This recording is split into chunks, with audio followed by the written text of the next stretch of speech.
Hello दोस्तों, मैं मोहम्मद हफीज़ और आप देख रहे हैं मेरा YouTube channel study with Mohammad Hafeez. आज मैं आपको सल्तनत कालीन प्रशासन के बारे में बताऊंगा।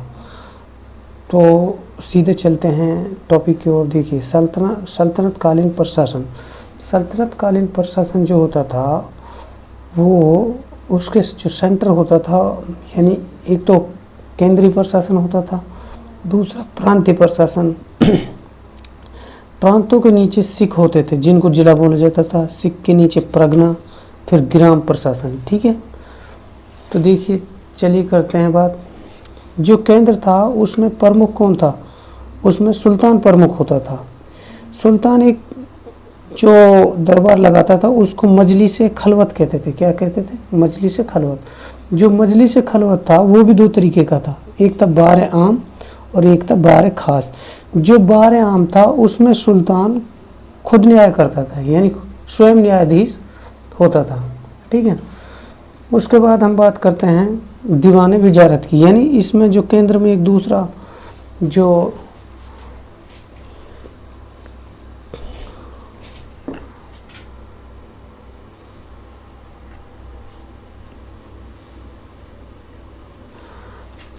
तो इसमें क्या होता था, एक होता था दीवान विजारत, यानी ये इसका प्रमुख कौन होता था?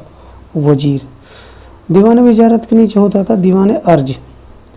दीवान अर्ज के नीचे एक और होता था दीवान ईसा, उसके नीचे दीवान रिसालत।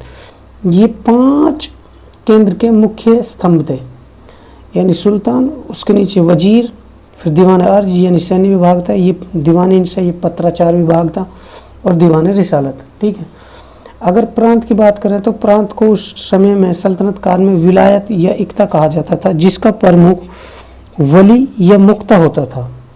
ठीक है, वली या मुक्ता होता था।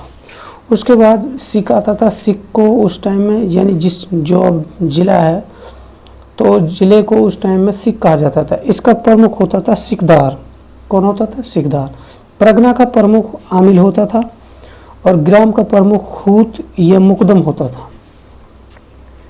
ठीक है, जो गांव थे ये भी दो तरीके के थे, यानी सदियों और एक चौरासियों। जो सदियों होते थे वो 100 गांवों का समूह होता था, और जो चौरासियों होता था वो होता था 84 गांवों का समूह। विजारत काल की बात करें, विजारत की, तो जो वजीर का काल था, ये जो स्वर्ण काल था विजारत का, वो मोहम्मद बिन तुगलक के काल में था, यानी जो तुगलक काल था, सॉरी, वो स्वर्ण काल था। और जबकि जो विजारत का निम्न काल था वो था लोधी काल। कौन सा? लोधी काल। अमीरों का जो स्वर्ण काल था, यानी जो अमीरों का स्वर्ण काल था वो था लोधी काल, और जो निम्न काल था अमीरों का वो था बलवन का काल। ठीक है, ये पॉइंट बहुत ही मोस्ट इम्पोर्टेंट है, इनको जरा ध्यान से देखें। अगर बात करें साहूकारों की, तो साहूकारों का जो स्वर्ण काल था वो मोहम्मद बिन तुगलक का काल था। ठीक है, मोहम्मद बिन तुगलक का। और जमींदारों का, यानी जो जमींदार खूत, मुकदम और चौधरी होते थे, उनका जो निम्न काल था वो अलाउद्दीन खिलजी का काल था। यानी अलाउद्दीन खिलजी के काल में जमींदारों का जो काल था वो बिल्कुल लो था, इनकी पोजीशन में बहुत ज़्यादा गिरावट आई थी।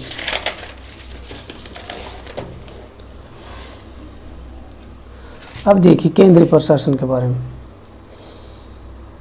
यानी जो केंद्रीय प्रशासन था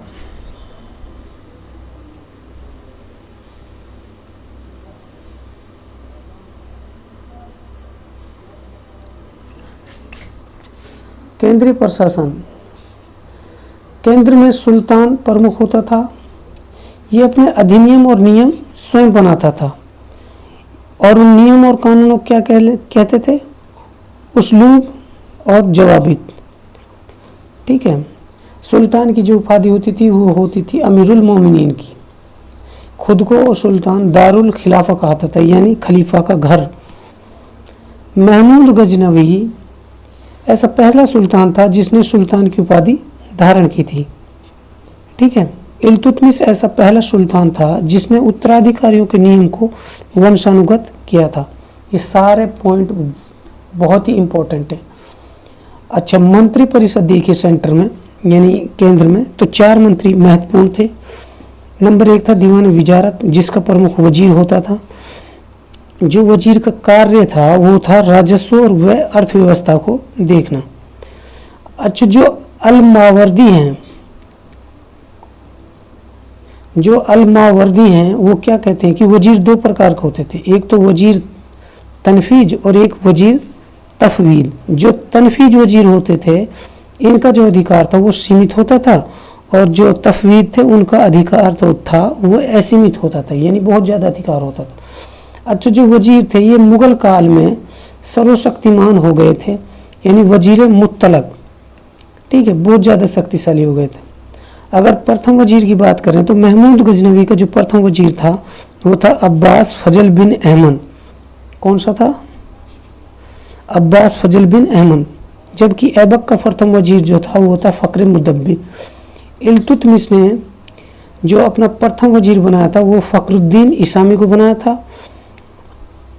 उसके बाद जुनैदी बनाया था, जिसको निजामुल मुल्क कहते थे। फ़खरुद्दीन इसामी ने 30 वर्ष तक विजारत की थी, यानी बगदाद के अंदर। इल्तुतमिश ने इसको नायब भी कहा था।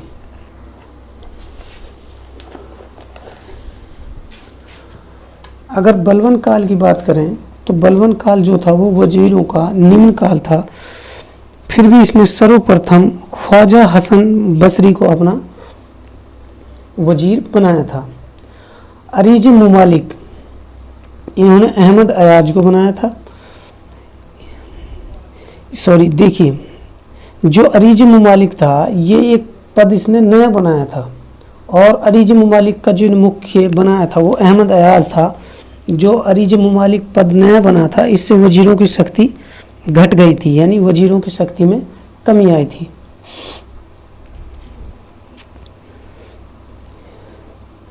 जो ख्वाजा खातिर था ये 34 वर्ष विजारत की थी इसने पूरे जलालुद्दीन के काल में वजीर का कार्य किया और अलाउद्दीन के प्रारंभिक काल में, ठीक है। तो इन्होंने कितने समय तक वजीर बना रहा था? 34 वर्ष तक।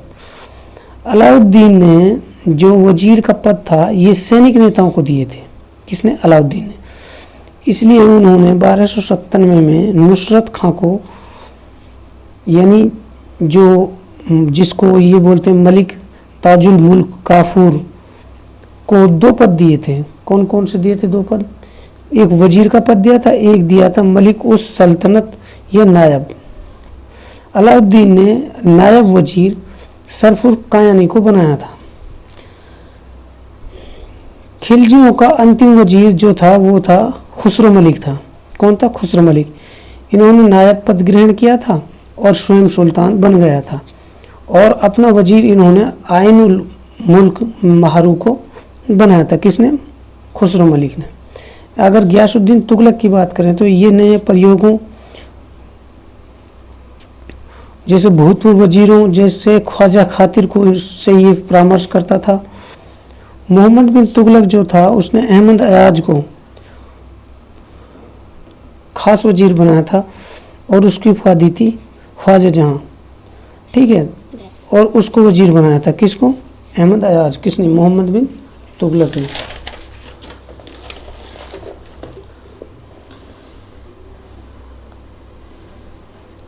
अगर फिरोज तुगलक की बात करें तो ये विजारत का स्वर्णकाल था।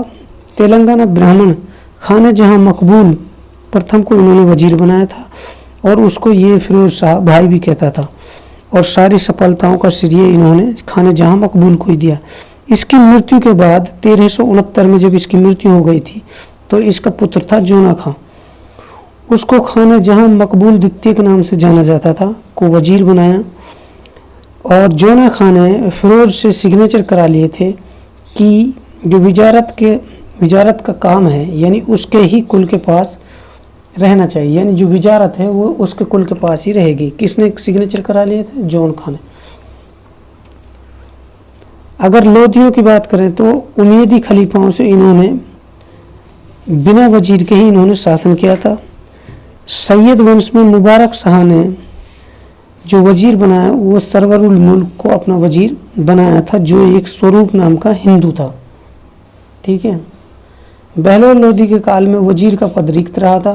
सिकंदर लोदी ने सर्वप्रथम मियाँ भुआ को अपना वजीर बनाया, जिसको इब्राहिम लोदी ने बाद में जेल में डाल दिया था और वहीं पर उसकी बेचारी की मृत्यु हो गई थी।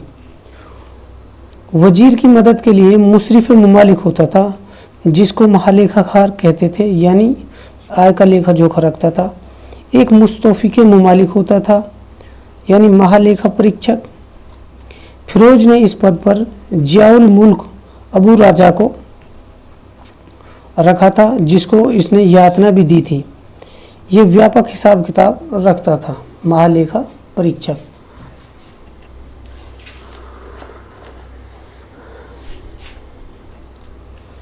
फिरोज ने राजस्व विभाग पूर्व विकसित किया। मुशरिफ एवं मुस्तौफी के जो होते थे उनको सुल्तान स्वयं नियुक्त करता था और वजीरों के तहत ये कार्य करते थे, मुशरिफ ममालिक और मुस्तौफे ममालिक। एक बार फिरोज ने वजीर और महाअंकचक यानी ऐन उल महरू के बीच जो विवाद हुआ था उसको शांत किया था। आगे देखिए, दीवान इसराख, दीवान वकूफ़ और दीवान इस्तिहाक। दीवान इसराफ जो होता था ये महालेखा परीक्षक विभाग था। दीवान वकूफ़ जो है कि जलालुद्दीन ने बनाया और जो कागज़ों की देखभाल करता था। दीवान इस्तिहाक एक पेंशन विभाग था। अगर दीवान अर्ज की बात करें तो ये सैन्य विभाग था, यानी रावत अर्ज भी इसको कहा जाता था। इसका मुख्य जो होता था वो होता था अरीज ममालिक, परंतु ये सेनापति नहीं होता था। मुगल काल में जो दीवान अर्ज था इसको मीर बख्शी के अंडर में इसको दिया गया था। इसका जो प्रमुख था वो क्या कहलाता था? मीर बख्शी कहलाता था। सर्वप्रथम बलबल ने अहमद अयाज को दीवान अर्ज का विभाग दिया था। ये पहला दीवान अर्ज बनाया गया। किसको? अहमद अयाज को। अलाउद्दीन ने अन्य दीवानों की तुलना में इसको अधिक महत्व समझा और अरीज ममालिक के रूप में मलिक नसरुद्दीन उल मुल्क सिराजुद्दीन को ये पद दिया। और इसका नायब अरीज किसको बनाया? ख्वाजा हाजी को। किसको बनाया? ख्वाजा हाजी को। बुगरा खां ने इसको तीसरा स्तंभ कहा है। बुगरा खां को जलालुद्दीन ने अरीज ममालिक पद दिया। सुल्तान बनने पर इसने युगरुस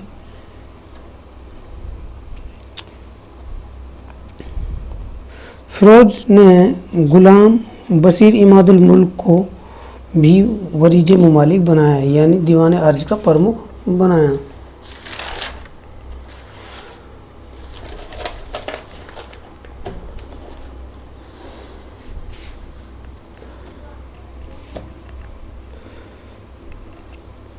दीवान इंसा ये शाही सचिवालय था।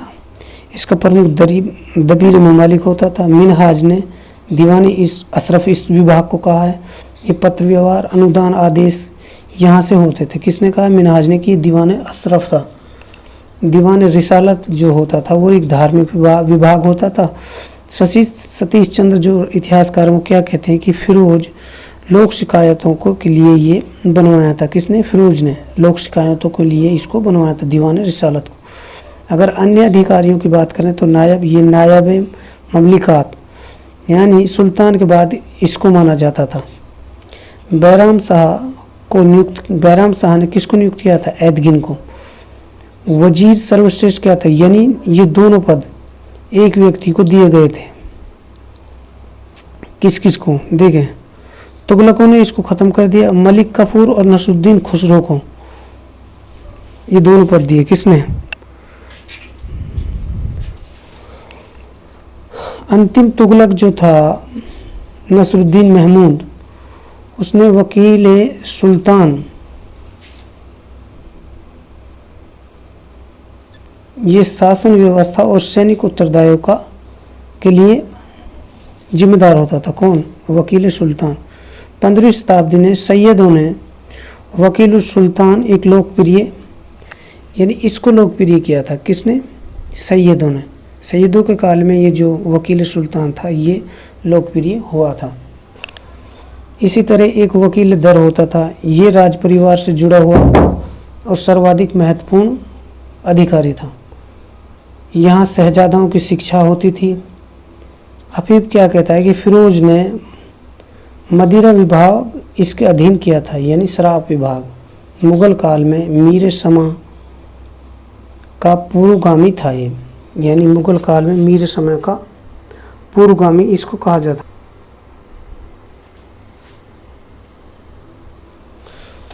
काजीउल कजात ये न्याय विभाग का प्रमुख होता था, परंतु सुल्तान से नीचे होता था। इब्न बतूता क्या कहते हैं कि मोहम्मद बिन तुगलक ने न्याय के लिए सोमवार और बृहस्पतिवार को तय किया था।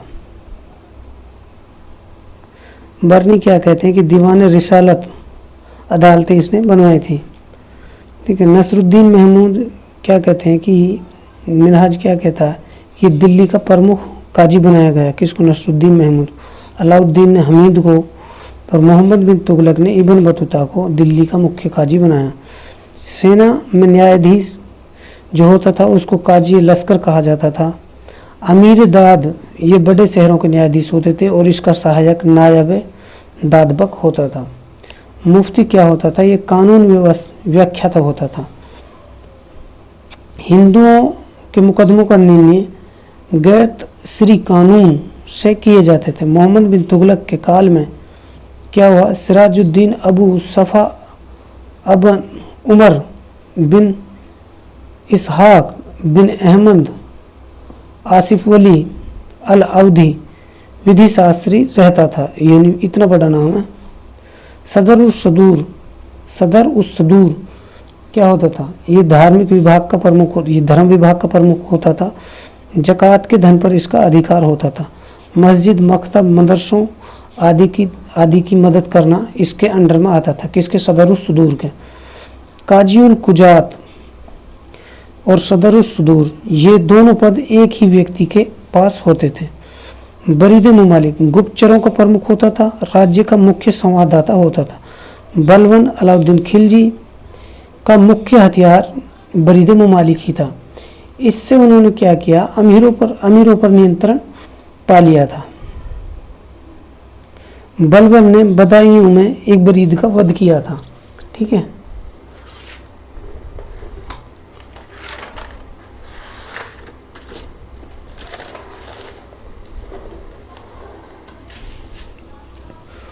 मुनहियान या मुनही ये गुप्तचर होता था। सरजानदार ये सुल्तान के अंगरक्षकों का प्रधान होता था। अमीर हाजिब या बारबक ये राज दरबार की शान शौकत और समारोह का अधिकारी होता था। नीचे हाजिब होता था। ठीक है। सुल्तान का सचिव होता था, यानी अमीर तुजक ये प्रमुख होता था अमीर हाजिब का। नीचे जो हाजिब होता। ठीक है। महमूद शाह ने किसको? बलबन को। और मोहम्मद बिन तुगलक ने फिरोज तुगलक को अमीर हाजिब बनाया था। ठीक है। अमीर आखुर गौरी ने ऐबक को, रजिया ने याकूत को बनाया था। ये अश्व अध्यक्ष होता था। चाशनीगिर ये शाही रसोई प्रबंधक होता था। बहलदार ये व्यक्तिगत हिसाब किताब देखने वाला होता था। कहा? बहलादार। सहनाए बारगाह ये दरबार का निरीक्षक होता था। दीवान इस्तिहाक ये क्या होता था? मुसलमान विद्वानों को वृत्ति प्रदान करने वाला दीवान इस्तिहाक। अहकाम तौफीक ये अधिकारियों को आदेश और नियुक्ति पत्र देता था। वह क्या था इसका? दीवान खातिरदार। ठीक है।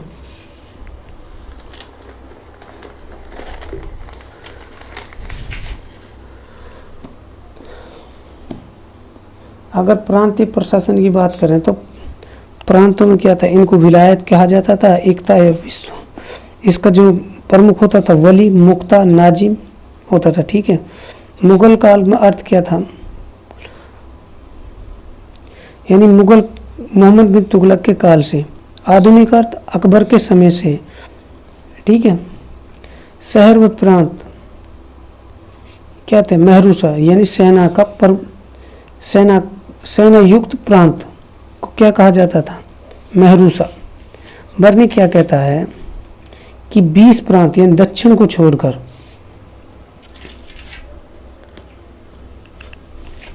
ठीक है। देखिए मोहम्मद बिन तुगलक जो था उसने दक्षिण में, जो उसके दक्षिण में प्रदेश थे वो 5 प्रदेश थे। एक तो था कौन सा, देवगिरी, तेलंगाना, माबर, द्वार समुंदर और कंपिली। अल उमर ने प्रांतों की संख्या कितनी बताई, 24। इब्न बतूता क्या कहता है कि 23 थी। किसकी, मोहम्मद बिन तुगलक। इक्तदारी व्यवस्था की बात करें तो इक्तदारी व्यवस्था क्या थी, यानी ईरानी भूस्वामियों यानी दहकाना, इक्ता या अक्ता इसको कहा जाता था। सबसे पहले ये सल्जुकों के यहाँ चलती थी। अरबी शब्द का अर्थ है विशेष भूखंड। मुक्ता, हाकिम, अमीर, आगे वजहदार इनको कहा गया, अक्ताओं को, यानी जिसके पास ये भूमि होती थी। निजामुल मुल्क तूसी ने सियासतनामा में इक्तदार के लिए 3 वर्ष को निर्धारित किया, यानी 3 वर्ष तक वो रह सकता है अपने पद पर। मिनहाज क्या कहता है कि ने इक्ता के लिए अलाय शब्द का प्रयोग करते हैं। अक्ता जिस रूप में भारत पहुंची उसका प्रारूप सर्वप्रथम खलीफा मुक्तादिर ने बनाया था, ठीक है, अक्ता।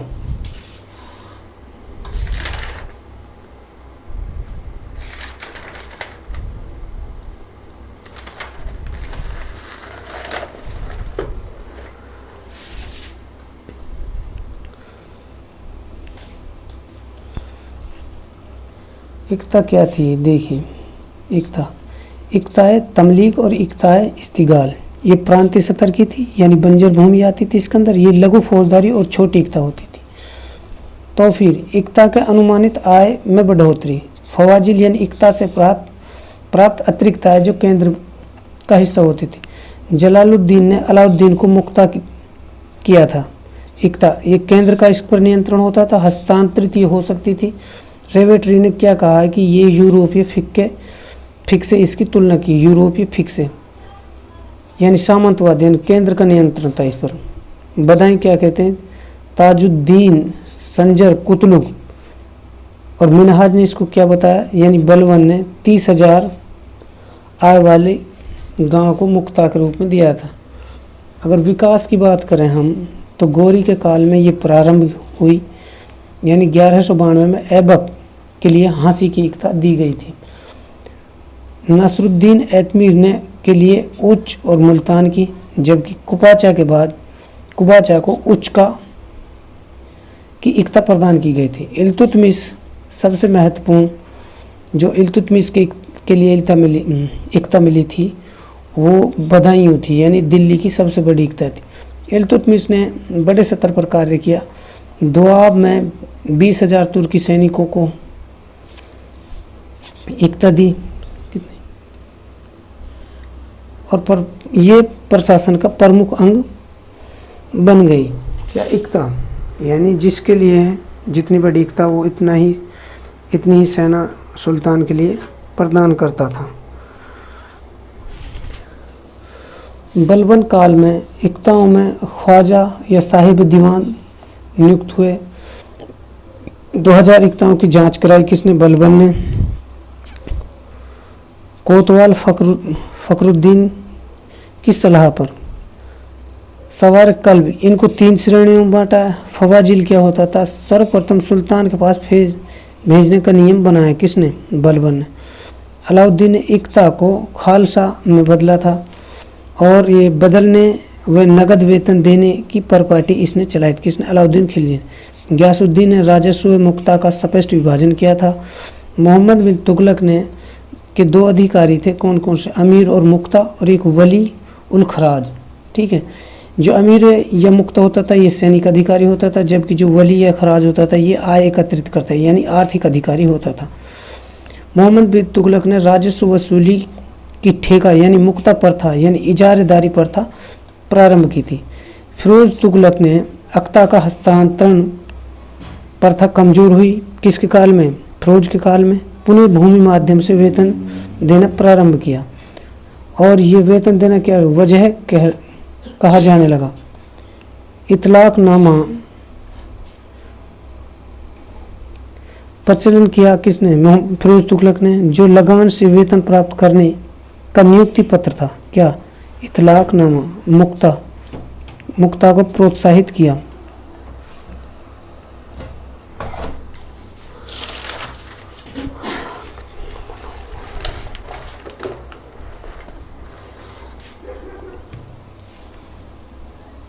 लोधी काल, भूमि हस्तांतरित प्रचलित प्रथा हो गई, यानी जो भूमि का एक दूसरे को देना बहुप्रचलित प्रथा हो गई थी। सुल्तान ने बड़े बड़े भूखंडों को सेनापति और सैनिकों को बांट दिया। वजहदार यानी सूर शासकों का वजहदारी एकता प्रदान की किसने? लोधी काल में हुई। ठीक है। सतानी प्रशासन की बात करें तो प्रांत यानी सिख यानी जिले सर्वप्रथम ये किसने? बलबन ने बनाए 1279 में। लोधी व मुगल काल में ये इनको सरकार कहा जाने लगा। इसका प्रमुख सिकदार होता था, परगनों का प्रमुख आमिल होता था। ये मुशरिफ जो लगान नीलवान होता था वो। परगना शब्द का पहला प्रयोग किसने किया? अफीफ ने। ग्राम प्रशासन की बात करें तो इसके अंदर खूत, मुकदम, चौधरी ये प्रमुख होते थे, यानी जमींदार। अलाउद्दीन ने इनका दमन किया था। आमिल, नौशिंदा, सरहंग और मुस्तकिल ये केंद्रीय कर्मचारी होते थे। कौन होते थे? केंद्रीय कर्मचारी। अलाउद्दीन ने पटवारियों की बहियों का निरीक्षण करना प्रारंभ किया था। हुकूक खेती क्या होता था? सरकारी के अतिरिक्त जो लगान प्राप्त करते थे हुकूक खेती कहलाते थे। ठीक है। किस्मत खूत यानी रियायती दर पर लगान देते थे जो। ठीक है। इब्न बतूता ने 100 गांवों को शादी और 84 गांवों को 84 कहा। अगर आपको मेरा वीडियो पसंद आया हो तो लाइक करें, शेयर करें, सब्सक्राइब करें। धन्यवाद।